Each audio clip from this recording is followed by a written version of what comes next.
Violet एवरगार्डन कहानी होती है एक अनाथ लड़की की, वॉयलेट की, जिसको बचपन से ही मिलिट्री के अंदर भर्ती कर दिया जाता है सिर्फ और सिर्फ जंग लड़ने के लिए।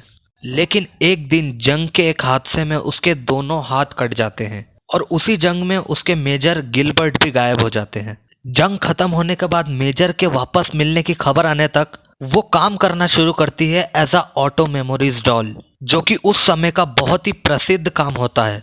और उसे ये भी पता लगाना है कि मेजर ने उसे जो जंग के बीच में जो शब्द कहे थे उसका असली मतलब क्या है। लेकिन बचपन से ही लड़ने के और ऑर्डर्स फॉलो करने के अलावा उसे कुछ नहीं आता, या कहें तो उसे और कुछ सिखाया ही नहीं गया। यहाँ तक कि नॉर्मल ह्यूमन इमोशंस को भी वो नहीं समझ सकती, जैसे गुस्सा, जेलसी, खुशी। जहाँ पर लोग ऐसा लेटर देना चाहते हैं जिसमें हर वो फीलिंग हो जो वो इंसान महसूस कर रहा है, वो बिल्कुल परफेक्टली कन्वे होने चाहिए उस रीडर तक जब वो उसे पढ़े। मगर जैसे कि मैंने पहले बताया, वॉयलेट इमोशंस पहचानने में बिल्कुल भी अच्छी नहीं होती, जिसकी वजह से वो काफी सारे ऐसे लेटर्स लिख देती है जिनकी वजह से शादी होने से पहले ही तलाक हो जाता है। और इस काम में उसे हर रोज अलग अलग तरीके के लेटर्स लिखने पड़ते हैं, जिसमें वो उन ह्यूमन इमोशंस से डील करती है, हर वो सिचुएशन, हर वो सिनेरियो जिसमें वो मदद करती है अपने क्लाइंट्स की, रिफ्लेक्ट करता है उसके अंदर के मिसिंग पीसेस को that she needs to learn to understand. चाहे वो सेल्फ रिफ्लेक्शन हो, गिल्ट, एक्सेप्टिंग लॉस, और even learning what love means.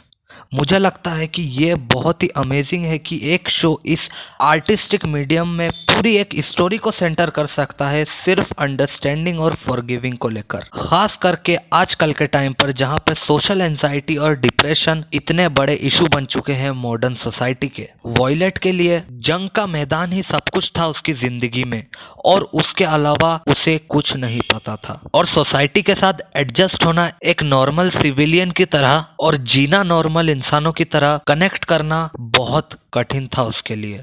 उसके कमांडर के मरने और वॉर एफर्ट्स को फिर से ज्वाइन ना करने की एबिलिटी, मतलब एक तरह से उसकी जीने का पर्पस ही खत्म हो गया। दूसरों को समझने की नाकामयाबी और बेसिक इमोशंस को भी समझ ना पाना उसके घावों को और बड़ा कर देती थी। उसके हाथ जो फाइनल बैटल में कट गए थे उनको मैकेनिकल हाथों से रिप्लेस किया जाता है, जो कि लोगों के सामने उसे एक औजार की तरह प्रकट करता है। वॉयलेट के एक रोबोट होने का आइडिया सिर्फ उसके हाथों पर ही नहीं रुका, उसके बात करने का तरीका एक रोबोट से कम नहीं था। और शुरू के एपिसोड्स में तो वो मना ही कर देती है वो काम करने से जो उसे ढंग से एक्सप्रेस करके ऑर्डर ना किया गया हो। वो ये यकीन करती है कि वो एक टूल है, क्योंकि वही इसे जिंदगी भर कहा गया है। उसका सिर्फ एक ही मकसद होता है और वो है ऑर्डर्स फॉलो करना, जो कि मेजर के फाइनल ऑर्डर्स को और भी दुखदाई बना देता है जब आपको पता चलता है कि उसे उसका मतलब ही नहीं पता। वॉयलेट एवरगार्डन ऐसा शो नहीं है जिसमें एक लड़की समझने की कोशिश करती है कि उसके कमांडर के लास्ट वर्ड्स का मतलब क्या था, जो कि ऊपर ऊपर से ऐसा लगता है। शो असल में होता है what we do after trauma, एक बुरा काम करने के बाद हम क्या करते हैं और हम कैसे ढूंढते हैं अपनी जिंदगी का असली मकसद। तुम क्या करोगे जब तुम्हारी जिंदगी पूरी तरह से बर्बाद हो जाए और सिर्फ वो चीज जिसे तुम जानते थे वो खत्म हो जाए। तुम कैसे जियोगे उस ओरिजिनल फाउंडेशन के बगैर। वॉयलेट एवरगार्डन एक अमेजिंग स्टोरी भी है अपने खुद का पर्पस ढूंढने की। हम में से बहुत सारे लोग उन गोल्स की तरफ काम करते हैं जो कभी अचीव नहीं हो सकता, और बहुत सारे लोग अचीव कर भी लेते हैं और खुश भी हो जाते हैं कुछ समय के लिए, जब तक हम उससे बोर नहीं हो जाते। Perhaps we have no idea what we want at all। और यही चीज मुझे वॉयलेट एवरगार्डन की सबसे बेस्ट लगती है। असाइड इसके इनक्रेडिबल आर्ट वर्क, म्यूजिक और इसका uncanny ability to make you cry.